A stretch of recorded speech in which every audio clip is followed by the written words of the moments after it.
আসসালামু আলাইকুম। আশা করতেছি সবাই ভালোই আছেন। তো গতকালকে 24 মার্চ 2025 তারিখে সবাই বলতেছিল যে বিশেষ করে আফসোস লীগের সদস্যরা তারা বলতেছিল একটা জরুরি অবস্থা জারি হবে। সেনাপ্রধান তাদেরকে আবার ক্ষমতায় বসায় দিবে, তাদের নেত্রীকে বাংলাদেশে নিয়ে চলে আসতেছে। তো তাদের সেই আশায় দুরাশায় পরিণত হইল। ওই একটা গান আছে না, আশা ছিল ভালোবাসা ছিল, আজ আশা নেই ভালোবাসা নেই। তো তাদের অবস্থাটা এখন এরকম হয়ে গেছে। তাদেরও অনেক আশা ছিল জরুরি অবস্থা জারি হবে, জরুরি অবস্থা জারিও হইল না, তাদের আশাও আর পূরণ হইল না।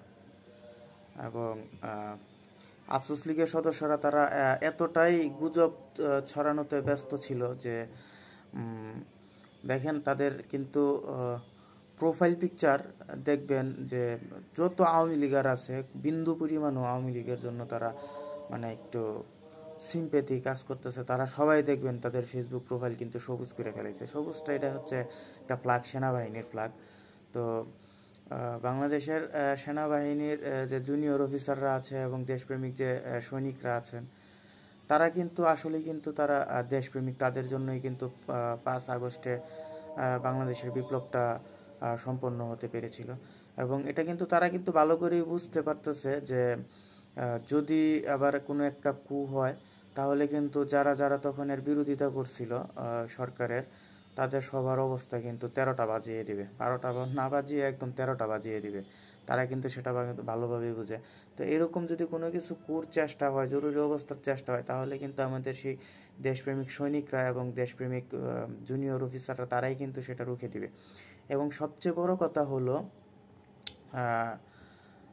একজন আর্মি অফিসার সাবেক, তো ওনার একটা টকশোতে ভিডিওটা আমি শুনলাম। তো যেই সব জেনারেলরা কিংবা যেই সব সিনিয়র অফিসাররা আওয়ামী লীগপন্থী তারা যে চাচ্ছেন যে একটা জরুরি অবস্থা জারি করার জন্য, তারা মনে মনে অনেকেই চাচ্ছেন উনি যেটা বলল, কিন্তু তারা জরুরি অবস্থাটা জারি করে কাদেরকে দিয়ে তারা কাজটা করাবে? সাধারণত কমান্ডিং লেভেলে আছে, বাট জুনিয়র অফিসার এবং হচ্ছে মাঠ পর্যায়ে কিন্তু আওয়ামী লীগের কিন্তু লোকজন কিন্তু নাই বললেই চলে সেনাবাহিনীতে। তারা সবাই দেশপ্রেমিক সৈনিক যারা আছেন, তো তাদেরকে দিয়ে তারা কমান্ডিংয়ে সেই কাজটা করাতে পারবে না। সো জরুরি অবস্থা যতটুকু মুখে তারা বলতেছেন যে জরুরি অবস্থা জারি করে ফেলবে, সো সেটা কিন্তু মানে এতটা সহজ না। তো বট বাহিনীদের কার্যক্রম আমরা গত 2-3 দিন দেখলাম। তো সেটাতে তারা সফল হতে পারে নাই। এবং আরেকটা সবচেয়ে বড় যে ব্যাপারটা, গতকালকে কিন্তু একটা মিটিং হয়েছে সেনাবাহিনীর ক্যান্টনমেন্টে। সেনাপ্রধান এবং জেনারেলরা এবং সিনিয়র পর্যায়ের যে অফিসাররা আছেন তাদের কিন্তু একটা মিটিং হয়। অফিসার্স অ্যাড্রেস মিটিংয়ে কিন্তু সেনাপ্রধান খুব গুরুত্বপূর্ণ একটা ব্যাপার নিয়ে কিন্তু আমাদেরকে জানিয়েছেন যে সেটা হলো আগামী 1 মাসের মধ্যে বাংলাদেশে একটা সন্ত্রাসী কার্যক্রম হতে পারে। এটা উনি জানিয়েছেন, সন্ত্রাসী আক্রমণের একটা সম্ভাবনা রয়েছে। এইটা যে মিথ্যা কিংবা এটা কোনো কিছু ঢাকার জন্য নতুন করে যে ইস্যু তৈরি করার জন্য না, সেটা কিন্তু আমার কাছে মনে হচ্ছে যে এটা আসলে মিথ্যা না, ব্যাপারটা সঠিকই আছে। কেননা আমরা কিন্তু গত কিছুদিন আগে 3-4 দিন আগে তৃতীয় মাত্রার যে জিল্লুর রহমান, ওনার কিন্তু একটা লাইভে কিন্তু আমরা বলতে শুনেছি যে উনিও কিন্তু বলেছেন যে বাংলাদেশের সামনে একটা সন্ত্রাসী হামলা হতে পারে। তার মানে যে অবশ্যই জিল্লুর রহমান সাহেব তৃতীয় মাত্রার উনি যে নিউজটা পেয়েছেন এটা অবশ্যই কিন্তু আমাদের গোয়েন্দা সংস্থার মাধ্যমেই কিন্তু পেয়েছেন। এবং এটা কিন্তু সামরিক বাহিনীর গোয়েন্দা সংস্থা এবং বিভিন্ন গোয়েন্দা সংস্থা থেকেই কিন্তু উনি এই নিউজটা পেয়েছেন। এবং সেই নিউজটাই কিন্তু আমাদের সেনাপ্রধান বলেছেন। তো সেনাপ্রধান একটা প্ল্যাটফর্ম খুঁজতেছিলেন এটা বলার জন্য সঠিকভাবে। তো এটা উনি বলেছেন, এবং জিল্লুর রহমান সাহেব একটু গেস করি সেটা একটু আগেই বলে দিয়েছেন। এবং সুতরাং আমরা ধরেই নিতে পারি যে আমাদের গোয়েন্দা সংস্থার কাছে এবং ভালো একটা ইন্টেলিজেন্স রিপোর্ট আছে, যেটার মাধ্যমে আমরা এটা জানতে পারলাম যে আগামী 1 মাসের মধ্যে কিংবা আগামী কিছুদিনের মধ্যে আমাদের দেশে একটা সন্ত্রাসী হামলার সম্ভাবনা রয়েছে। এবং এই কার্যক্রম যে এটাই প্রথম, এটা কিন্তু না। এটা কিন্তু বিগত 7 মাস ধরেই কিন্তু ভারতের রয়ের সাথে মিলে বিগত ফ্যাসিস্ট সরকারের যে দোসররা যারা রয়েছে তারা কিন্তু চেষ্টা করতেছে। এটার যদি উদাহরণ চান সেই ক্ষেত্রে আমরা বলতে পারি আনসারদের হঠাৎ করে বিদ্রোহ, তাদের কোনো কথা নাই বার্তা নাই, তারা আমরা কখনো এরকম শুনিও নাই যে আনসারদের এরকম একটা বিদ্রোহ হয়েছে কিংবা হতে পারে। হঠাৎ করে আনসারদের একটা বিদ্রোহ শুরু হইলো, এবং সেই বিদ্রোহের মধ্যে কারা ছিল? যারা ওই যে আওয়ামী লীগের রেফারেন্সে বিভিন্ন সংগঠনের, আওয়ামী লীগের সংগঠনের রেফারেন্সে যারা চাকরি নিয়েছে কিছুদিন হলো, তারাই কিন্তু সেই বিদ্রোহটার মধ্যে কিন্তু অংশ নিয়েছিল। এবং এটার মধ্যে বিদ্রোহের যে নেতৃত্ব যারা দিচ্ছিল তাদের মধ্যে কিন্তু 1-2 জনের কিন্তু পরিচয় পাওয়া গেছে, যাদের বাড়ি বৃহত্তর মাদারীপুর, গোপালগঞ্জ ওই সাইডের। এবং ছাত্রলীগের যে সভাপতি সাদ্দাম হোসেন, তো সে কিন্তু তার রেফারেন্সে কিছু লোকজন ছিল আনসার বাহিনীতে, যারা সেই বিদ্রোহটার মধ্যে ছিল।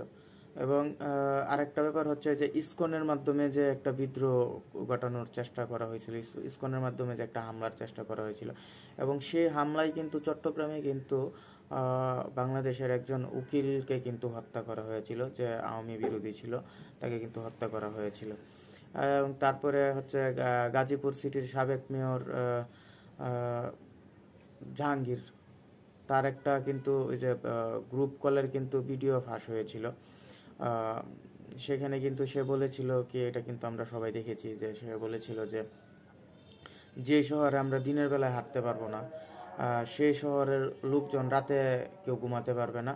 কথা একদম লাউড ক্লিয়ার উনি এইভাবে বলছিল। তার মানে এটা সন্ত্রাসী কার্যক্রম, এটা কিন্তু সবাই কিন্তু বুঝতে পারতেছেন। কিন্তু তারপরেই কিন্তু দেখেন ডাকাতি বেড়ে গেল, রাতের বেলা হামলা বেড়ে গেল, আক্রমণ বেড়ে গেল, দেশে একটা অস্থিতিশীল পরিস্থিতি শুরু হয়ে গিয়েছিল, তাই না? তারপরে হচ্ছে হলো হিন্দু সম্প্রদায়ের বিভিন্ন আন্দোলনের মধ্যে আওয়ামী লীগারদের অংশগ্রহণ, এটা কিন্তু আমরা অনেকেই দেখেছি। হিন্দু সম্প্রদায়ের বিভিন্ন আন্দোলনগুলো যে হয়েছে শাহবাগে কিংবা বাংলাদেশের বিভিন্ন জায়গায়, সেখানে কিন্তু আওয়ামী লীগের অনেক লোকজন কিন্তু তারা কিন্তু অংশগ্রহণ করেছে, ছাত্রলীগের অনেক নেতাকর্মীরা অংশগ্রহণ করেছে তাদের পরিচয় গোপন করে, কিন্তু পরবর্তীতে কিন্তু সেটা প্রকাশ্যে এসেছে। এবং এই তো বেশ কিছুদিন আগে হিজবুত তাহরীর একটা মিছিল হয়েছিল, মিছিল এটা পূর্ব ঘোষিতই ছিল মিছিলটা, সেই মিছিলে কিন্তু আওয়ামী লীগের লোকজন ছিল। এবং আওয়ামী লীগের লোকজন ছিল এবং এমন পর্যায়ের লোকজন ছিল, মানে বেশ উচ্চ পর্যায়ের লোকজনের সাথে তার সম্পর্ক রয়েছে, এরকম লোকজন ছিল। লাইক আপনার মোহাম্মদপুরের যে আওয়ামী লীগের যে নেতা ছিল সাদেক খানের দোসর, এবং আওয়ামী লীগের যুবলীগের বিভিন্ন দোসরদের ছবি কিন্তু আমরা পরবর্তীতে কিন্তু সেই মিছিলের মধ্যে কিন্তু আমরা দেখেছি। তো এগুলো সবগুলোই কিন্তু সন্ত্রাসী হামলার পরিকল্পনার একটা অংশ আমরা ধরে নিতে পারি। কারণ এগুলো হচ্ছে তারা তাদের মাঠটা প্রস্তুত করতেছে, তারা তাদের মাঠটা দেখতেছে, অ্যানালাইসিস করতেছে কিভাবে কি করা যায়। আর এটা সব থেকে প্রধান উপদেষ্টা ওনার চীন সফরটাকে কিন্তু নষ্ট করার জন্য কিন্তু এই যে হঠাৎ করে তারা একটা এই সেনাবাহিনীর মাধ্যমে জরুরি অবস্থা জারির কিংবা এরকম একটা মানে অরাজকতা পরিস্থিতি সৃষ্টি করে ডক্টর মোহাম্মদ ইউনূসের চীন সফরটা নষ্ট করার জন্যই কিন্তু তারা এরকম একটা কার্যক্রম করতে চেয়েছিল। কেননা আমরা যদি 2004 সালে বিএনপির সরকারের সময় যদি আমরা একটা জিনিস লক্ষ্য করে থাকি, 64 জেলায় যে একসাথে বোমা হামলা হয়েছিল, তখন কিন্তু বেগম খালেদা জিয়া তৎকালীন প্রধানমন্ত্রী, বিএনপি নেত্রী বেগম খালেদা জিয়া কিন্তু তখন প্রধানমন্ত্রী ছিলেন। এবং তিনি কিন্তু তখন কিন্তু চীন সফরের জন্য কিন্তু প্রস্তুতি নিচ্ছিলেন। ঠিক সেই মুহূর্তেই কিন্তু 64 জেলায় কিন্তু একটা বোমা হামলার করানো হয়েছিল, এবং সেই বোমা হামলাটা কারা করেছিল আমরা সবাই জানি। শায়েখ আব্দুর রহমান, তারপরে বাংলা ভাই, অমুক, মানে ওই জঙ্গি সংগঠনগুলো কিন্তু করেছিল। এবং আমরা কিন্তু এটা কিন্তু জানি যে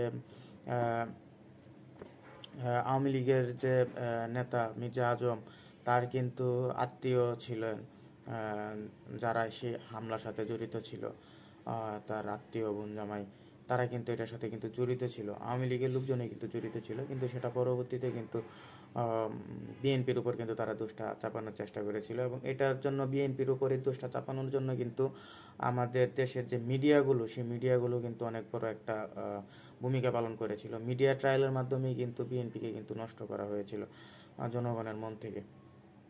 তো এই কাজটা কিন্তু এখনও কিন্তু আবার করা হইতেছে। তো যাই হোক, প্রসঙ্গতে চলে আসি। তো চীন কিন্তু হলো গিয়ে আমাদের বাংলাদেশের কিন্তু অনেক একজন ভালো বন্ধু রাষ্ট্র একটা চীন। কারণ একটা ডিপ্লোমেসিতে কিংবা আপনার রাষ্ট্রীয় পর্যায়ে একটা কথা আছে যে আমার যে পার্শ্ববর্তী দেশ, আমার সাথে যে লাগোয়া যে দেশ, সে আমার সরাসরি শত্রু না হইলেও সে কিন্তু আমার গোপন শত্রু। কারণ আমার যদি যুদ্ধ বাঁধে তাহলে কিন্তু সবার আগে কিন্তু তার সাথেই বাঁধবে। সো